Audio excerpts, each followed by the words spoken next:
And now, back to Your Retirement Matters with Arlene Brown.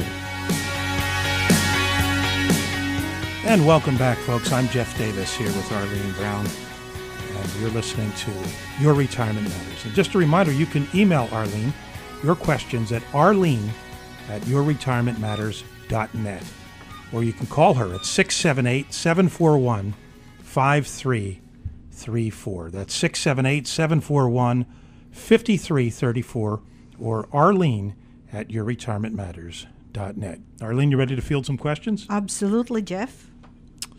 All right, we have our first question from somebody named Carol, who says, I work for a big department store chain and have a 401k with them. Now, they no longer make matching contributions to the plan, and the interest rate is low. I have the option to roll it over if I want to, but I want to know what you recommend. Should I roll it over or just stay put? Roll it over to an IRA. You know why? So that you can take control on your own IRA account or in your retirement account, so that you would be more involved in your own retirement account. Also, you will have more investment choices, and just make sure that when you do a rollover, it's a direct custodian to custodian transfer, all right, so that there would be no tax event. And also, before you do that, you need to sit down with a financial advisor or a professional who is a fiduciary, like a registered investment advisor, and make sure that you go through a process, all right, and where your goals and objectives are the focal point of the discussion, so that your risk tolerance level will be determined properly, and an income planning analysis together with making sure that the ever-increasing cost of inflation is considered as well. And whatever you do, and again, another point is the tax analysis, making sure that whatever you do now and in the future, it will be at the most tax-efficient manner.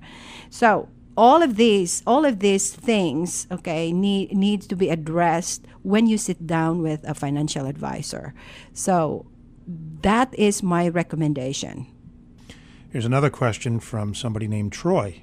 I love that name, Troy. Troy. Helen of Troy. Helen of Troy, yeah. But I think this is a guy, Troy, from Helen. Just kidding. There is a town called Helen. He has a question. He says, I'm thinking about putting some of my money in penny stocks. Oh, I haven't heard that term in a while. I know. It used to be very big. My friend says it's a good idea and that he has made some money off of penny stocks. And he wants to know what you think of that, Arlene. Of penny stocks? Yeah. Troy, are you in your 20s or are you in your early 30s? If you are in that age bracket, you know, you may look into penny stocks. But if you are over in your 40s and older, penny stocks, oh my, it's to me, it's like it's a waste of money. I mean, yeah, I know a lot of people saying that you can make a lot of money in penny stocks, but you can also lose a lot of money in penny stocks, okay? Now, I don't have an opinion about penny stocks as far as telling you to go ahead, do it. It's because I never dabbled in penny stocks. Okay, not even when I was a broker with American Express and when I was with Merrill Lynch, I never dabbled in penny stocks. So I guess that's my opinion. Never dabbled. Not much. And I would never recommend penny stocks to any of my clients because most of my clients are in their 45 and up. So, no. It's not appropriate for somebody in that age group. Not necessarily. And I don't like it personally. So, if I don't like personally, that is something that I would not dabble and recommend. Here's a question from someone who they don't give their name, but they say they're going to turn 65 next month. And they're going to keep working and still be covered through their employer's group health insurance plan. And this person wants to know, what about Medicare, the federal health insurance program? Should I sign up for that 2? That's a very excellent question, because a lot of people who are turning 65 are still working, or are still planning to continue working. So yeah, this is a very important question. Now, the short answer and simplistic answer is yes, but there's more to that question actually, because your question should be which segment of Medicare, whether it's Part A, okay, which generally help or cover the hospital bills, whether it's Part B, which covers the doctor bills, and Part D, which is the prescription drug part of Medicare. Or are you going to sign up for one or all three or some combination? Now, this decision is not easy. It's actually complicated. So what you should do is, it's because it really depends on your situation. Now, in general, when you become eligible for coverage under Medicare, when you turn 65, the guideline is, if you plan to work beyond 65 and maintain your group health insurance through your employer or union, in most cases, it does make sense to sign up for Medicare Part A. As soon as you're eligible for Medicare, sign up, because there's no fee for it, okay? You don't have to pay any premium. But the other thing is that you'll never know what's going to happen, okay? Anybody's life can change. So Part A can help you cover the cost of inpatient care in hospitals and inpatient care in skilled nursing facility, hospice, and healthcare services. So regardless, go ahead. My recommendation is sign up for Part A. Now, Part B, because you are going to pay, there's premium that when you sign up for Part B, it's a little bit trickier, okay? Because this is the one that covers the doctor services and hospital outpatient care. Now, it really depends whether your group insurance is the primary, or if you are going to have Medicare serve as the primary insurance, or whether it's secondary.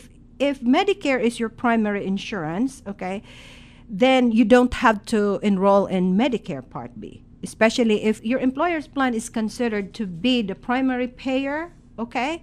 Then you don't have to pay, or you don't have to sign up for Medicare Part B, okay? Now, whether you are going to sign up for Part D, it really depends on your situation. How much, because there are deductibles, okay? So you really need to sit down.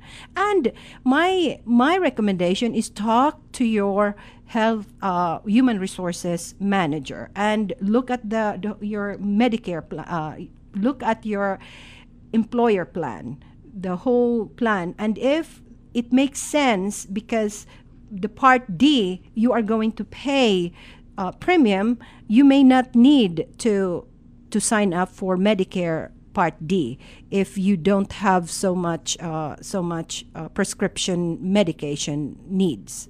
Okay, so it really depends on your situation. But the Part A, I would recommend you sign up for that, because there's no cost anyway. Does it depend on how much? Would your answer be any different if you knew how much they were paying in premiums on their present health plan? I'm assuming they're paying something, that the employer isn't paying the 100% of it. No, not necessarily. I mean, some people really get whacked. Well, and have to pay huge premiums. But I believe that usually if he is asking, he has already looked at the cost in his insurance plan. Now what he needs to do though is plugged in, compare the cost, because most employer plan would only cover 100% of the employee, okay, not the spouse, okay. So again, it really depends on the situation. But regardless, I would recommend the Part A. And again, by having the Medicare Part A along with your group plan, Part A may serve as a kind of a wraparound coverage, so able to help you pay in certain circumstances for some costs that aren't covered by your group insurance.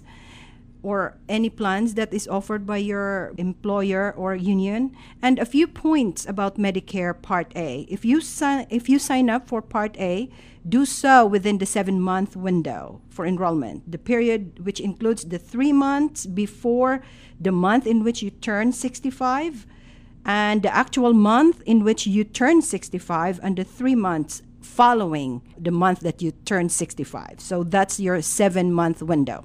And on that note, that's going to do it for this week's edition of Your Retirement Matters with financial advisor Arlene Brown. Now, folks, whether you have a question about how you can maximize your retirement account, or whether you want some, part, or all of your money to be in a safer place, then give Arlene Brown a call at 678-741-5334 to take advantage of the 3-step review process and avoid having money just falling right through the cracks. You can also go to her website at yourretirementmatters.net. You can also visit her Facebook page with the same name, Your Retirement Matters. Again, 678-741-5334. Arlene? Ladies and gentlemen, until next time, may God hold you in the hollow of His hand. You've been listening to Your Retirement Matters with Arlene Brown. If you're retired or planning for retirement, tune in each Saturday and Sunday morning at 9:30 for important investment advice. Your Retirement Matters with Arlene Brown, only on News Talk 1160, the talk of the town.